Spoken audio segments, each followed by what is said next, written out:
We're going to talk about Japan. While I'm out here, the G7 is getting ready for their annual summit, and of course the topic of the moment is Ukraine, Ukraine, Ukraine, Ukraine, Ukraine, and the Japanese have decided to belly up the bar with a significant amount of cash to support the Poles, who are in turn supporting the Ukrainians. Now, historically speaking, unless you're talking about pure humanitarian relief for things like hunger, the Japanese have really had a really small footprint in international relations, and it has to do with their geography. So it's a series of volcanic islands that have little enclaves where people can live. So relatively weak infrastructure linking the sections historically speaking.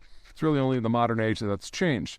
But what that does mean is that the Japanese have always had to have a significant navy, which means they've always been technologically advanced.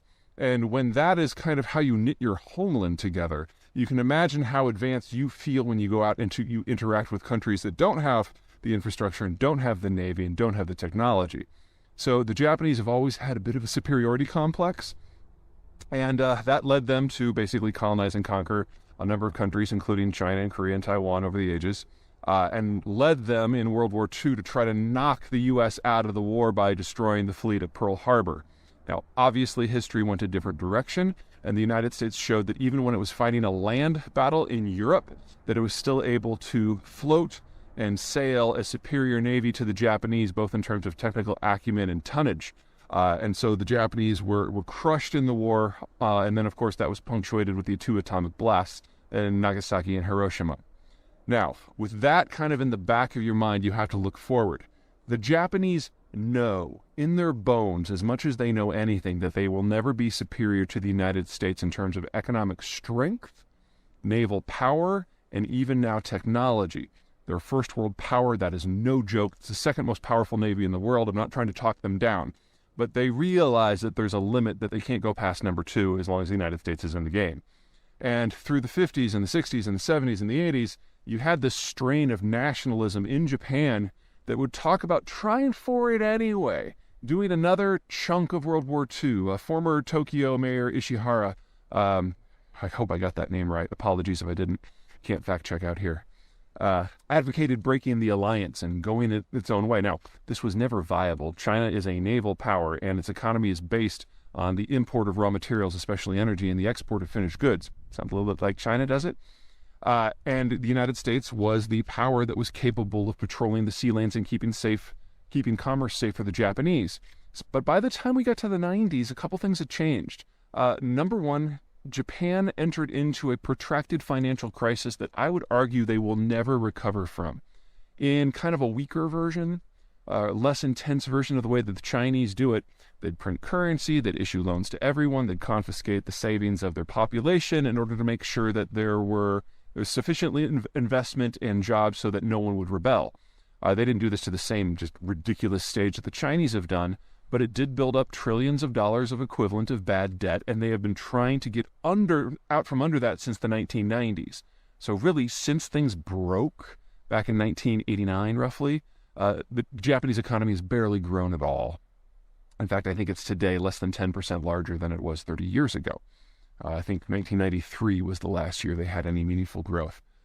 So they know that the United States is on a continued growth spurt. It's not rapid by first world standards, but it's faster than anything the Japanese can manage. So that the delta between the Americans and the Japanese keeps widening. The second big thing is demographics. Because of that enclavic geography, this is a very urbanized country. Pretty much everybody lives in high-rises, and in high-rises, it's hard to tell the kids to go play in the yard, so you just don't have them. And so Japan has had one of the world's lowest birth rates, not just for years, but for decades. And by the time we got into the 1990s, it was pushing towards retirement that even the nationalists in Japan realized that the dream was really dead. And so throughout the 90s and the 2000s and the 2010s, you had this increasing pragmatism in Japanese foreign policy versus the United States, versus Taiwan, versus China, versus Korea, where a lot of the more iconoclast positions kind of faded away, and the positions where the Japanese would try to be neutral because they didn't want a repeat of World War II, or really how it ended, kind of turned into bit by bit a little bit more proactivity. And this culminated under Donald Trump, of all presidents, when the Japanese came calling looking for a trade deal. And in the end, knowing that the United States was the demographic and the military superpower, they decided that they needed to seek a permanent alliance with the United States under Donald Trump, figuring if they could do it with Trump, they could do it with anyone. And they proved that they could. And they signed a humiliating trade deal with Washington, which is in force today. And unlike a lot of the other countries, I'm thinking here, Korea, Mexico, Canada, who signed trade deals with the Trump administration, and then in the first month of the Biden administration tried to back away from some of the more crushing details, the Japanese made it very clear that they were fine as it is, meaning that the Japanese are the only country that really sees where all of this is going with China and broader conflict in the world, especially in terms of commerce, in terms of demographics, and in terms of realizing that if you can't get along with all stripes of Americans, you risk being left on the outside. So for the Japanese to step forward and say they're going to be taking direct economic activity to directly buttress the European effort in Ukraine itself, that's a big deal because they are completely out of region. And if this had happened just 10 years ago, the Japanese would be trying to find a middle ground that would not offend anyone. But in for a penny, in for a pound, and the Japanese are in for a time. Okay, that's it from me. Until the next Visto.